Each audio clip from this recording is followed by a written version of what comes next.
Assalamualaikum warahmatullahi wabarakatuh. Tepangaken nami kula Muhammad Fari Ilmawan. Kula badhe maosaken cerkak ingkang duweni judul Kembang ing Tengah Wengi. Ing sawijining desa cilik ing pinggir gunung ana bocah wadon jenenge Sari. Dheweke urip karo ibune sing wis tuwa. Saben dina Sari ngrewangi ibune nandur kembang kanggo didol ing pasar.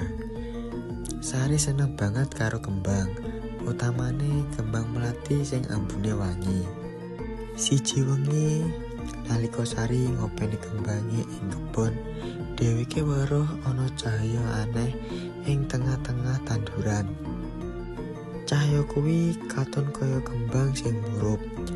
Nalika Sari nyedeki, kembang kuwi dumadakan ilang. Wiwit dina kuwi, saben wengi Sari tansah ngimpi ana swara sing ngomong, kembang iku mung kanggo wong sing atine tulus.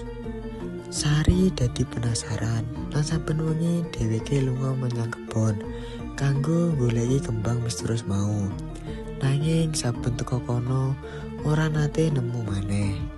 Siji wektu nalika ibune lara, Sari tetep ngopeni ibune kanthi sabar lan ora lunga menyang kebon maneh.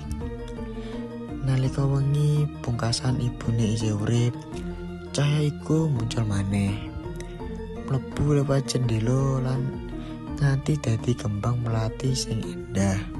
Sari ngerti yen kembang iku minangka tandha saka welas asih lan ketulusan sing wis dituduhake marang ibune.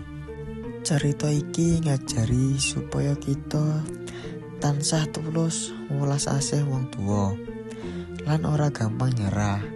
Kadang kaendahan lan mukjizat bakal teka nalika ati kita resik lan tumindak kita becik.